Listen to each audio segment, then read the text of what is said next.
Bonjour, aujourd'hui je vais vous apprendre à faire du HTML et du CSS pour débutants.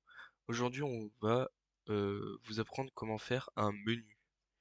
Alors un menu c'est la barre qu'il y a ici.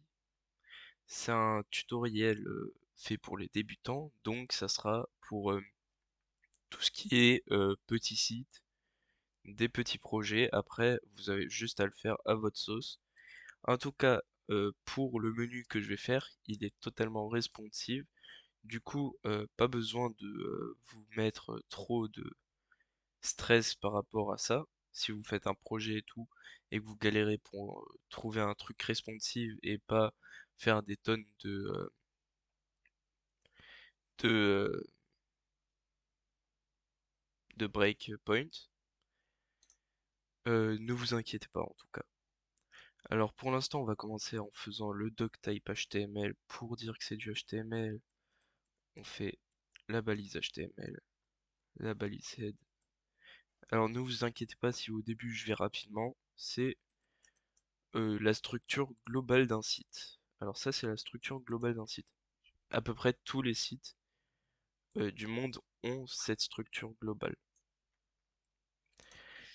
Alors dans le head, il y a tout ce qui est, on va dire, système neurologique. Alors ça prend des informations et ça les ajoute à la page. Du coup, dedans, on peut mettre un titre parce que ici on voit qu'il y a écrit index.html. Pour mettre un titre, vous avez juste à faire la balise title dans la balise head. Ça fait HTML head title. Et puis là, on va mettre mon premier site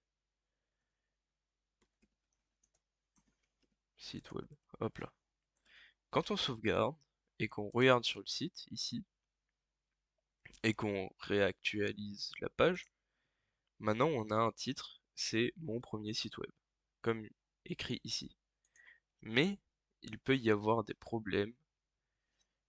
Si je ne m'en trompe pas, c'est... Ok, ouais, non. En tout cas, il y aura des problèmes si par exemple vous mettez des et ici, normalement, et le problème est dû à l'encodeur. Et comment être sûr d'avoir le bon encodeur? C'est en mettant le, le meta tag. C'est c'est une balise qui est ici pour donner des informations. Et ici, l'information, ça sera le char set, c'est-à-dire le set de caractères utilisés, l'encodement, l'encodage des caractères. Et ici, c'est UTF-8 sur à peu près tous les sites. Après avoir fait ça, on peut s'attaquer à notre menu. Alors pour faire notre menu, on va commencer par la balise header, c'est-à-dire euh, le haut de la page. Là, on va juste faire ça. C'est-à-dire ce qu'il y a ici en haut. On voit ça sur beaucoup de sites, par exemple Google, YouTube, pardon. Ici, ils ont un header, et il y a plein d'autres sites qui ont ça. Par exemple, hop là, je sais pas ce que c'est, mais bon, hop là, voilà. C'est un site qui est bien pour s'entraîner au CSS. C'est CSS Battle en tout cas, voilà.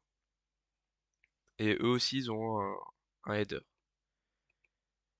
C'est crucial pour votre site. Et comment en faire un qui est simple à faire et facile d'utilité pour l'utilisateur. Alors pour cela, on va faire euh, une liste non ordonnée, c'est-à-dire UL. Je vais vous expliquer plus tard comment on fait la différence entre UL et OL. On va créer trois listes. Hop là, on a trois boutons, enfin trois disques. Et la différence entre UL et OL, c'est que UL ça veut dire liste non ordonnée et OL ça veut dire liste ordonnée. C'est-à-dire si on met UL, c'est-à-dire que ils n'ont pas de sens précis, on va dire. Alors que si on fait OL, maintenant elles auront un ordre. C'est-à-dire que maintenant, si on refresh la page, on va voir que maintenant c'est 1, 2, 3. Pour faire un header, on utilise tout le temps UL pour faire une liste non ordonnée de choix. Du coup, en premier, on va mettre quoi dans notre header? On peut mettre, par exemple, accueil. Hop là. Puis après, on peut mettre quoi? Euh, notre équipe et contact. Comme ça. Maintenant, on a une liste comme ça. Et on va faire qu'elle soit placée horizontalement. Pour cela, c'est le CSS qui arrive en jeu. Et normalement, si on fait... Alors pour test, pour vous montrer, si on fait body et qu'on met background color black, ça devrait mettre le fond en noir. Mais là, je vais vous montrer pourquoi ça ne le fait pas. Vous voyez, je refresh la page, ça ne fait rien. Pourquoi ça ne fait rien? C'est parce que je n'ai pas link à mon fichier HTML ici. Pour faire cela, on crée une balise link, on montre, on dit ce que c'est. C'est un style sheet, c'est une feuille de style. Le type, on n'est pas obligé de le mettre, mais c'est mieux de le mettre. C'est text/css et href, c'est-à-dire l'emplacement du fichier. On fait style.css, le nom du fichier, quoi. Et là, normalement, notre page, elle va être noire. Hop là, vous voyez? Alors, je vais enlever le color black. Et on va mettre des resets de marge et de padding. Du coup, margin 0 et padding 0. Hop là. Alors, sans ça, on peut voir une différence. Ça, ça enlève la marge qui est là, en fait. Hop là. Et du coup, vu qu'on est dans un header, on peut mettre header, display flex. C'est une des positions, on va dire, euh, de HTML souvent utilisées. Il y a le flex et il y a le grid et il y a d'autres dispositions, mais c'est ceux qui sont le plus utilisés. Alors, on peut faire flex direction colonne et flex wrap. Ça va rien faire pour l'instant. Enfin, on le voit pas, mais ça a fait quelque chose.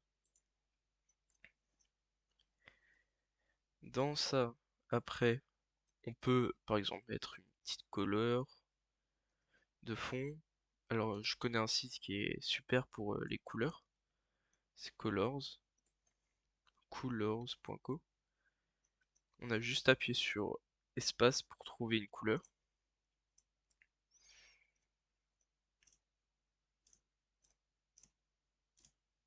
J'aime bien ces deux couleurs. Hop là. Attendez. On va se mettre comme ça, c'est mieux. Hop là. Et on va mettre la couleur ici. Et l'autre couleur, hop là, on va le mettre sur le body. Comme ça. Vous allez voir ce que ça donne. Hop là. Du coup, pardon. On peut mettre dans le UL du coup on dit que c'est le header, enfin, ouais, c'est le UL du header. Du coup, on spécifie avant header UL pour dire que c'est vraiment celui-là, parce que si vous avez d'autres UL et tout, ça peut l'appliquer aux autres. Du coup, on dit que c'est le header et on fait display flex. Je crois exactement ça, en fait.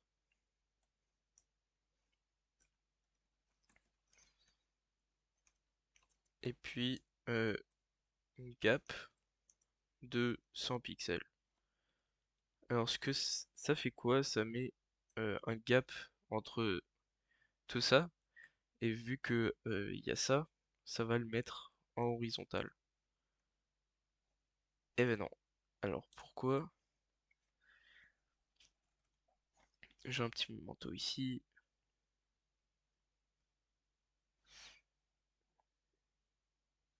Euh, ok, ouais. Ouais, non, hop là. Faut dire que le header c'est en flex 1. C'est-à-dire c'est le premier élément du truc.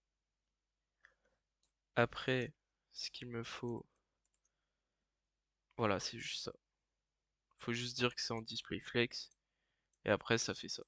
Et après, pour le mettre au centre, on a juste à faire Justify Content Center. Maintenant que c'est au centre, c'est bien beau, mais il y a toujours les boules. Alors comment on fait pour enlever les boules? On a juste à faire list style type none. Comme ça, vous avez un beau petit header. Vous pouvez changer la taille de la fonte en mettant font size. On va mettre en 25 pixels. Une taille un peu trop grande. On va mettre 15. Non, trop petit. C'est ça en fait, être front-end développeur, c'est-à-dire ceux qui font du style, c'est de jouer un petit peu avec les propriétés et trouver ce qui est intéressant. Voilà, c'était tout pour cette vidéo. Alors voici encore le code HTML. Dans la prochaine partie de la vidéo, elle sera je pense en 3 parties. La première partie était pour le header, la prochaine sera pour le main et après le footer. Merci à vous. Voilà. Ciao. À, à la prochaine. Ciao.